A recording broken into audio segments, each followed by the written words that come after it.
ছত্তিশগড় থেকে তামিলনাড়ু পর্যন্ত বিস্তৃত রয়েছে অক্ষরেখা, আর এই অক্ষরেখার টানে প্রচুর পরিমাণে জলীয় বাষ্প ঢুকবে। এছাড়াও যেটা জানা যাচ্ছে, আবহাওয়া দপ্তর বলছে যে একটি ঘূর্ণাবর্ত রয়েছে দক্ষিণ পূর্ব বঙ্গোপসাগরে, আর এর প্রভাবেই জলীয় বাষ্প ঢুকবে রাজ্যে। ওড়িশা, ঝাড়খণ্ড এবং বাংলায় বজ্রবিদ্যুৎ সহ ঝড় বৃষ্টির সম্ভাবনা রয়েছে চলতি সপ্তাহে। এর ফলে দাবদাহ থেকে কিছুটা হলেও মুক্তি মিলবে।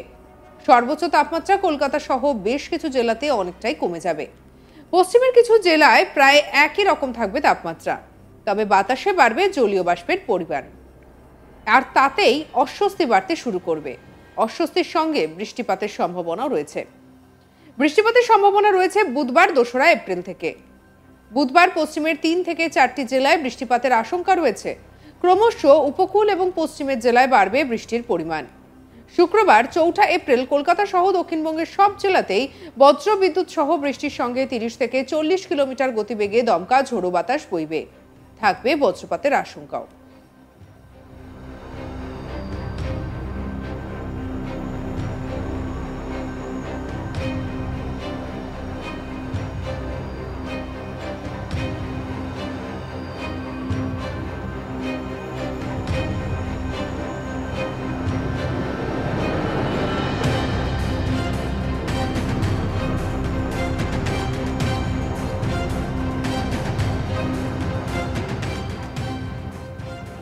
অন্যদিকে উত্তরবঙ্গে তাপমাত্রা প্রায় একই রকম থাকবে আগামী 4 থেকে 5টি দিন।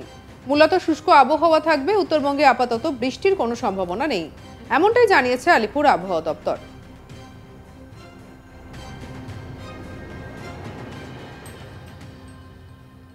আলিপুর আবহাওয়া দপ্তরের পূর্বাঞ্চলীয় প্রধান সোমনাথ দত্ত কি বলছেন এ বিষয়ে শুনবো। এপ্রিল মাসে রেনফল নিয়ে বেশি তো নর্মাল হওয়ার সম্ভাবনা রয়েছে, ঠিক আছে। তো দিস ইজ নাম্বার 1। নাম্বার 2 হচ্ছে যে একটা চক্রবাত ঘূর্ণাবর্ত আপনার 3.1 কিলোমিটার মিন সি লেভেল থেকে ওপরে ছিল সাউথ ওয়েস্ট বে অফ বেঙ্গলে। তো ওই যে চক্রবাত ঘূর্ণাবর্তটি আজকে ওটি 1.5 থেকে 3.1 কিলোমিটার এই লেয়ারটাতে, এই দুটো লেভেলে দেখা গেছে। ওটা এখন পশ্চিম দিকে সরে ওটা এখন মোটামুটি সাউথ ওয়েস্ট বে অফ বেঙ্গল এবং অ্যাডজয়নিং তামিলনাড়ু রিজিয়নের কাছাকাছি আছে। ওটা একটা সাইক্লোনিক সার্কুলেশন। এরপরে আসি আমরা day to day weather pattern, ঠিক আছে। Day to day weather pattern এরকম যে আপনার আজকে 1 এপ্রিল দক্ষিণবঙ্গের কেবলমাত্র পশ্চিম মেদিনীপুর, পূর্ব মেদিনীপুর এই দুই জেলাতে 2-1 জায়গায় বিক্ষিপ্তভাবে হালকা বৃষ্টি হওয়ার সম্ভাবনা আছে। বাকি জেলাগুলি প্রধানত শুষ্ক।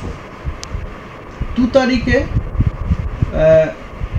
তারিখে আপনার পশ্চিম মেদিনীপুর, পূর্ব মেদিনীপুর, তার সাথে ঝাড়গ্রাম এবং দক্ষিণ 24 পরগনা এই জেলাগুলিতে হালকা থেকে হালকা বৃষ্টিপাত 2-1 জায়গায় বিক্ষিপ্তভাবে হতে পারে।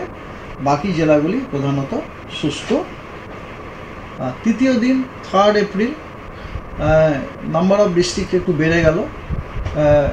মোটামুটি পশ্চিমের সব জেলাগুলি বলতে পারেন, বীরভূম বাদ দিয়ে, যেমন ধরুন পশ্চিম বর্ধমান, পুরুলিয়া, বাঁকুড়া, ঝাড়গ্রাম, পশ্চিম মেদিনীপুর, পূর্ব মেদিনীপুর, পূর্ব বর্ধমান, সাউথ 24 পরগনা এই জেলাগুলিতে 2-1 জায়গায় বিক্ষিপ্তভাবে আপনার হালকা বৃষ্টির সম্ভাবনা রয়েছে, তবে নট কলকাতা। আচ্ছা, 4 তারিখেও দক্ষিণবঙ্গের পশ্চিম মেদিনীপুর, পূর্ব মেদিনীপুর এবং 24 পরগনা জেলাতে 2-1 জায়গায় হালকা বৃষ্টিপাত বিক্ষিপ্তভাবে হওয়ার চান্স আছে। এবং উত্তরবঙ্গের দার্জিলিং, কালিম্পং এবং জলপাইগুড়ি এই 3টি জেলাতেও বিক্ষিপ্তভাবে হালকা বৃষ্টির সম্ভাবনা আছে 2-1 জায়গাতে। 5 তারিখে দক্ষিণবঙ্গের খালি বৃষ্টির সম্ভাবনা আছে। পূর্ব মেদিনীপুর এবং দক্ষিণ 24 পরগনা এই দুই জেলাতে বিক্ষিপ্তভাবে 2-1 জায়গায় হালকা বৃষ্টি হতে পারে। বাকি জেলাগুলি পশ্চিমবঙ্গের প্রধানত শুষ্ক। 6 তারিখে উত্তরবঙ্গের দার্জিলিং, কালিম্পং, জলপাইগুড়ি ও মালদা এবং দক্ষিণবঙ্গের বীরভূম, মুর্শিদাবাদ এবং নদিয়া এই জেলাগুলিতে 2-1 জায়গায় বিক্ষিপ্তভাবে হালকা বৃষ্টির সম্ভাবনা রয়েছে। বাকি জেলাগুলি প্রধানত শুষ্ক। এবং 7 তারিখে উত্তরবঙ্গের সব জেলাতেই হালকা বৃষ্টিপাত, কোনো জেলায় 2-1 জায়গায় বিক্ষিপ্তভাবে, কোনো জেলায় কিছু জায়গাতে হওয়ার সম্ভাবনা আছে।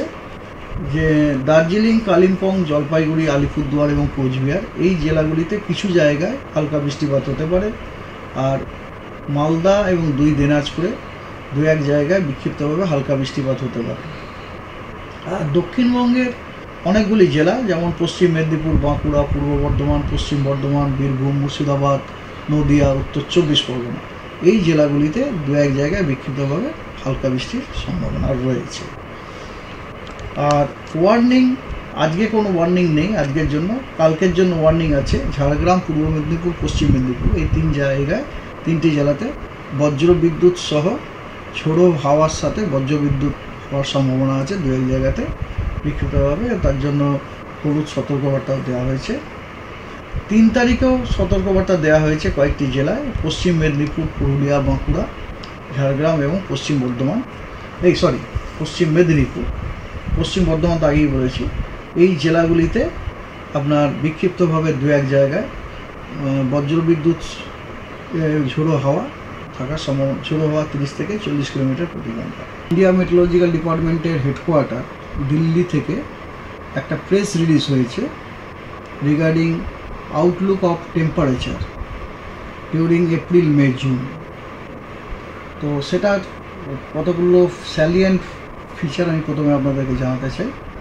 সেটা হচ্ছে 2025 সালের এপ্রিল থেকে জুন এই পিরিয়ডে ম্যাক্সিমাম টেম্পারেচার তার স্বাভাবিকের থেকে বেশি থাকার সম্ভাবনাটাই বেশি। এবং আমাদের ইস্টার্ন রিজনে যে কটি রাজ্য আছে মানে পশ্চিমবঙ্গ, বিহার, ঝাড়খণ্ড, উড়িষ্যা এই রাজ্যগুলিতেও কিন্তু ম্যাক্সিমাম টেম্পারেচার স্বাভাবিকের থেকে বেশি থাকার সম্ভাবনাই বেশি। এবং শুধু ম্যাক্সিমাম টেম্পারেচার না, মিনিমাম টেম্পারেচারও তার স্বাভাবিকের থেকে বেশি থাকার সম্ভাবনা আছে। এবং number of heat wave days সেটাও তার স্বাভাবিকের থেকে 2 থেকে 4 দিন বেশি থাকার সম্ভাবনা আছে। সাধারণত আপনার গোটা ভারতবর্ষে অন অ্যাভারেজ আপনি যদি দেখেন এপ্রিল, মে, জুন এই 3 মাসে নাম্বার অফ হিট ওয়েভ ডেজটা অন অ্যাভারেজ হচ্ছে 4 থেকে 7 দিন, কোথাও 4 দিন, কোথাও ম্যাক্সিমাম 7 দিন। এবারে সেটা যদি আপনি বেড়ে যায় তার মানে ওখানে হয়ে যাচ্ছে, তার মানে ওটা ম্যাক্সিমাম আপনার ওটা 11 দিন পর্যন্ত হতে পারে, তাই না? 4 সাথে 11, হ্যাঁ ঠিক আছে না? তো নাম্বার অফ হিট ওয়েভ ডেজটা তার স্বাভাবিকের থেকে 2 থেকে 4 দিন বেশি থাকার সম্ভাবনা আছে। এপ্রিল মাসে রেনফল নিয়ে বেশি তো নর্মাল হওয়ারই সম্ভাবনা রয়েছে, ঠিক আছে? সঙ্গে রাখুন আজ তাক বাংলার ইউটিউব চ্যানেলকে। আরও অন্যান্য খবরের জন্য লাইক করুন, শেয়ার করুন, সাবস্ক্রাইব করুন। আমরা এখন রয়েছি হোয়াটসঅ্যাপে, ফলো করুন, আপডেটেড থাকুন।